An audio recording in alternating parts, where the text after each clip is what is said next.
Hello, Russell Quirk again, straight talk as ever. This Labour government Donegate thing is simply not going away, is it? It's in, week 2, week 3 now of revelation after revelation, whether it's Waheed Alli or Taylor Swift.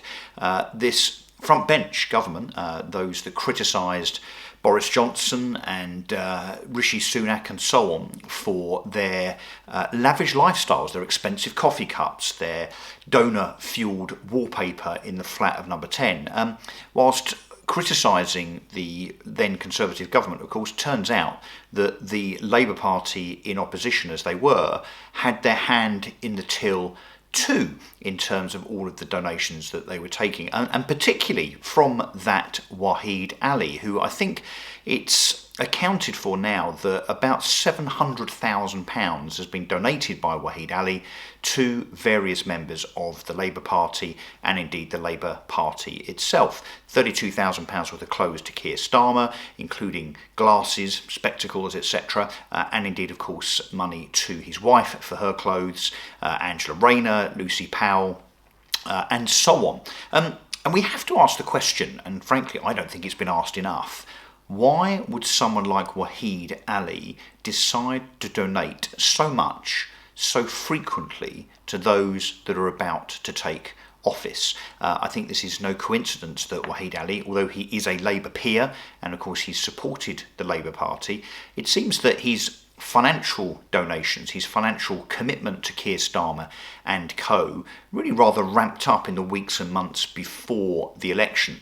And of course, let's not forget penthouse donations and so on in terms of Keir Starmer's stay at his penthouse in Covent Garden in the days and weeks before the election.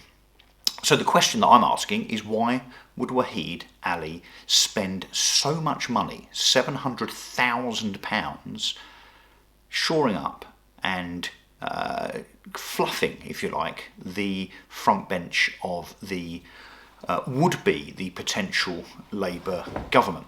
And I, therefore, as a consequence of that question being asked in my mind, started to dig into what Waheed Alli is all about, particularly his companies. Now, it turns out Waheed Alli, he's a successful guy worth millions and millions of pounds, good luck to him, made his money through media and through investment banking, all good as far as I'm concerned. Well, he is currently a director, according to Companies House and other resources that I've looked at over the last few days. He's a director of 8 different companies. Brilliant, great, obviously a hard-working guy, an entrepreneur. But of those 8 companies, many of them seem to be domiciled in terms of their official location in places like the Cayman Islands, the British Virgin Islands, and Jersey. Now, what have those places, those locations all got in common? Well, they're all rather, shall we say, tax efficient. Some of them don't have any taxation, any corporation tax whatsoever. Some of them have considerable lower taxation rates, company taxation rates, than Britain. And digging into some of those companies, I found a couple of things that were quite interesting and which might help us to join the dots. I would suggest, from an opinion perspective, why Waheed Alli might be so generous and gracious when it comes to his financial contributions to Keir Starmer and co, who are now in government. And of course, let's not forget, just put a pin in this for a second, about to hold a budget on October the 30th, the first Labour budget for 14 years. So hold the thought, Waheed Alli is a very, very successful businessman worth a lot of money and is involved in at least 8 companies, many of which are domiciled or are owned by companies that are domiciled overseas in areas, in territories that are tax efficient. Are you with me so far? Let's look at one in particular, this one. Which is Silver Cloud Holdings Limited. Very, very successful business, by the way.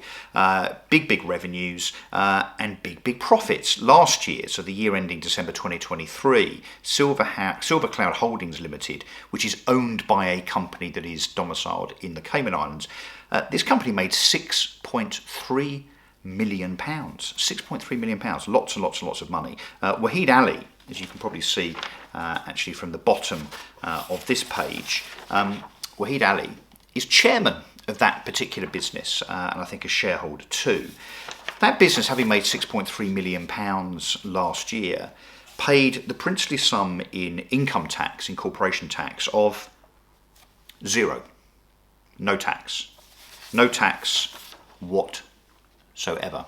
And in fact, in the last 5 years, so in 2021 it made £8 million, paid no tax. In 2020 it made £7 million profit, paid no tax. In 2019 it made £4.4 million and paid no tax. So going back as far as I've done, 5 years, this company has made £25 million in profit as declared in its own accounts and paid no corporation tax whatsoever, presumably, or contributing to that, because it is owned by a company that is based in the Cayman Islands, who has a very, very favourable tax regime.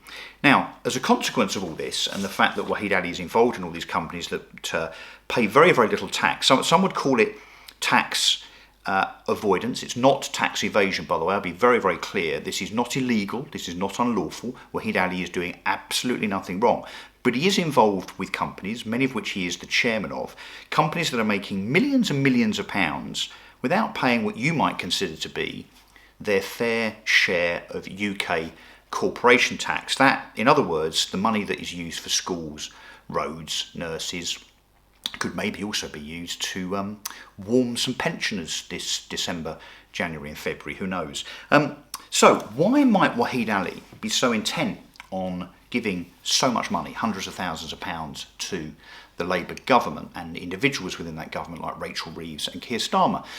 Well, you might presuppose, you might have a similar opinion or a suggestion as I have, which is that if you were to feather the nest of the government and indeed the people within it, the senior MPs, cabinet secretaries, ministers and so on, maybe you're hoping that they're going to keep the tax rules exactly the same as they are now. Because of course Waheed Alli, if he did have to pay tax, or his companies had to pay tax at the standard corporation tax rate of 25%, well, clearly over the last 5 years, just with one of his companies alone, that would have cost him about £5 million in tax, which of course, because of his tax arrangements, his companies have not had to pay. So I guess if you were doing the calculation as a very, very wealthy individual, it would be better to donate money to people that you could influence. And there's no doubt that Waheed Alli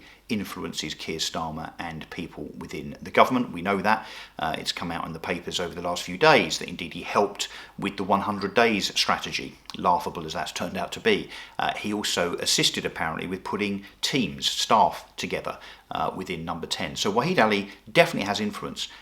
Maybe, just a question, maybe he thinks he has influence enough over Keir Starmer and Rachel Reeves to ensure that the taxation rules mean that he can continue to pay very little, if any, tax on his company activities in Britain. Let me know what you think in the comments. Am I barking up the right tree, or am I barking up the right tree? This is just an opinion, and again I'll reiterate, Waheed Alli is doing nothing wrong. There is nothing illegal here.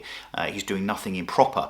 But you might wonder why a man with all of this money, all of this income, all of these profits, that's not paying what some of you might consider to be his fair share of tax from a business perspective, a corporation tax perspective. Do you think it's right, therefore, also that the Labour Party, the Labour government, should be taking funds from a man that perhaps should be using that money to pay into HM revenue, to pay for doctors, teachers, nurses, social care, roads, potholes, and so on? Let me know what you think. Revelations, huh? This is Russell Quirk, as ever, straight talking.